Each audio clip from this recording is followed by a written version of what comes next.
اعوذ باللہ من الشیطان الرجیم بسم اللہ الرحمن الرحیم۔ ناظرین، میری آج کی یہ ویڈیو توبۃ النصوح کے بارے میں ہے۔ نصوح کی توبہ کا واقعہ کیا ہے اور نصوح کون تھا اور توبۃ النصوح کیا ہے، اس نے یہ توبہ کیوں کی تھی۔ یہ بنی اسرائیل کے مرد کی سچی توبہ کا واقعہ ہے۔ اور نصوح جو کہ عورتوں کا مساج کرنے والا مرد تھا اور اس نے عورت کا روپ اپنا کر عورتوں کے حمام میں عورتوں کا مساج کرتا تھا، اس کی یہ واقعہ کس طرح سے پیش آیا، اس نے کیسے توبہ کی اور اس کی توبہ کے بعد اس کے ساتھ اللہ پاک نے کیا سلوک کیا، اس کے بارے میں آپ کو اپنی اس ویڈیو میں بتاؤں گی۔ نصوح ایک عورت نما آدمی تھا، باریک آواز، بغیر داڑھی اور نازک اندام مرد۔ وہ اپنی ظاہری شکل و صورت سے فائدہ اٹھاتے ہوئے زنانہ حمام میں عورتوں کا مساج کرتا اور میل اتارتا تھا۔ کوئی بھی اس کی حقیقت نہیں جانتا تھا، سبھی اسے عورت سمجھتے تھے۔ یہ طریقہ اس کے لیے ذریعہ معاش بھی تھا۔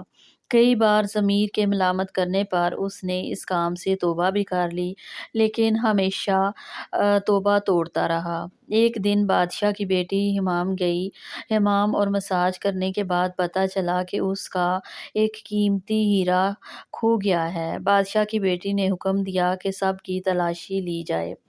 سب کی تلاشی لی گئی، ہیرا نہیں ملا۔ نصوح رسوائی کے ڈر سے ایک جگہ چھپ گیا۔ جب اس نے دیکھا کہ شہزادی کی کنیزیں اسے ڈھونڈ رہی ہیں تو سچے دل سے خدا کو پکارا اور خدا سے مدد طلب کی اور خدا کی بارگاہ میں دل سے توبہ کی اور وعدہ کیا کہ آئندہ کبھی بھی یہ کام نہیں کروں گا، میری لاج رکھ لے مولا۔ دعا مانگ ہی رہا تھا کہ اچانک باہر سے آواز سنائی دی کہ نصوح کو چھوڑ دو، ہیرا مل گیا ہے۔ نصوح نم آنکھوں سے شہزادی سے رخصت لے کر گھر آ گیا۔ نصوح نے قدرت کا کرشمہ دیکھ لیا تھا اور ہمیشہ ہمیشہ کے لیے اس کام سے توبہ کر لی۔ کئی دنوں سے حمام نہ جانے پر ایک دن شہزادی نے بلاوا بھیجا کہ حمام آ کر میرا مساج کرے، لیکن نصوح نے بہانہ بنایا کہ میرے ہاتھ میں درد ہے، میں مساج نہیں کر سکتا ہوں۔ نصوح نے دیکھا کہ اس شہر میں رہنا اس کے لیے مناسب نہیں ہے۔ سبھی عورتیں اس کو چاہتی ہیں اور اس کے ہاتھ سے مساج لینا پسند کرتی ہیں۔ جتنا بھی غلط طریقے سے مال کمایا تھا سب غریبوں میں بانٹ دیا اور شہر سے نکل کر کئی میل دور ایک پہاڑی پر ڈیرا ڈال کر اللہ کی عبادت میں مشغول ہو گیا۔ ایک دن اس کی نظر ایک بھینس پر پڑی جو اس کے قریب گھاس چر رہی تھی۔ اس نے سوچا کہ یہ کسی چرواہے سے بھاگ کر یہاں آ گئی ہے، جب تک اس کا مالک نہ آ جائے تب تک میں اس کی دیکھ بھال کر لیتا ہوں۔ لہٰذا اس کی دیکھ بھال کرنے لگا۔ کچھ دن بعد ایک تجارتی قافلہ راستہ بھول کر ادھر آ گیا، جو سارے پیاس کی شدت سے نڈھال تھے۔ انہوں نے نصوح سے درخواست کی کہ ان کو پانی پلایا جائے۔ نصوح نے سب کو بھینس کا دودھ پلایا اور سب کو سیراب کر دیا۔ قافلے والوں نے نصوح سے شہر جانے کا راستہ پوچھا۔ نصوح نے ان کو آسان راستہ سمجھایا اور نزدیکی راستہ دکھایا۔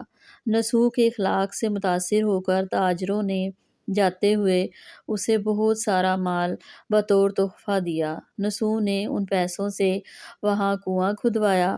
آہستہ آہستہ وہاں پر لوگ بسنے لگے اور عمارتیں بننے لگیں۔ وہاں کے لوگ نصوح کو بڑی عزت اور احترام کی نگاہ سے دیکھتے تھے۔ رفتہ رفتہ نصوح کی نیکی کے چرچے بادشاہ تک جا پہنچے۔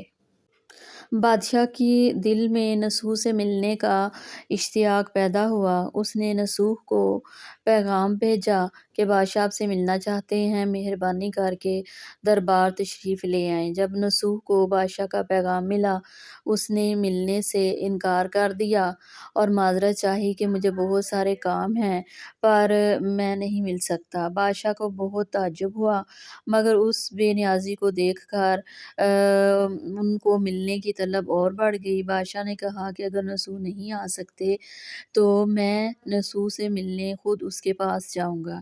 جب بادشاہ نسو کے علاقے میں داخل ہوا، خدا کی طرف سے ملک الموت کو حکم ہوا کہ بادشاہ کی روح قبض کر لی جائے۔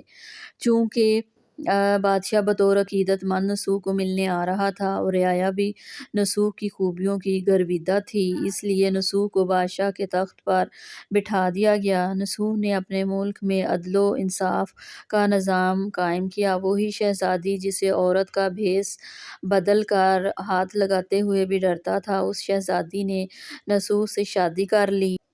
ایک دن نسوح دربار میں بیٹھا ہوا لوگوں کی داد رسی کر رہا تھا کہ ایک شخص آیا اور کہنے لگا کہ کچھ سال پہلے میری بھینس گم ہو گئی تھی، بہت ڈھونڈا مگر نہیں ملی، برائے مہربانی میری مدد فرمائیں۔ نسوح نے کہا کہ تمہاری بھینس میرے پاس ہے، آج جو کچھ میرے پاس ہے وہ تمہاری بھینس کی وجہ سے ہے۔ نسوح نے حکم دیا کہ اس کے سارے مال اور دولت کا آدھا حصہ بھینس کے مالک کو دے دیا جائے۔ وہ شخص خدا کے حکم سے کہنے لگا، اے نسوح، جان لو، نہ میں انسان ہوں اور نہ ہی وہ بھینس میری تھی، بلکہ ہم دو فرشتے ہیں، تمہارے امتحان کے لیے آئے تھے۔ یہ سارا مال اور دولت تمہارے سچے دل سے توبہ کرنے کا نتیجہ ہے، یہ سب کچھ تمہیں مبارک ہو۔ وہ دونوں فرشتے نظروں سے غائب ہو گئے۔ اسی وجہ سے سچے دل سے توبہ کرنے کو توبۃ النصوح کہتے ہیں۔ تاریخ کی کتابوں میں نسوح کو بنی اسرائیل کے ایک بڑے عابد کی حیثیت سے لکھا گیا ہے۔ نسوح رزق کمانے کے لیے اللہ کا ناپسندیدہ کام کیا کرتا تھا۔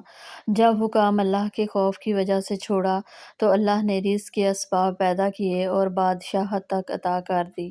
حرام طریقے سے کام کرنا چھوڑا تو اللہ نے نکاح میں شہزادی دے دی۔ اللہ تعالیٰ سب کو توبہ کرنے اور اس توبہ پر قائم رہنے کی توفیق عطا فرمائے، آمین۔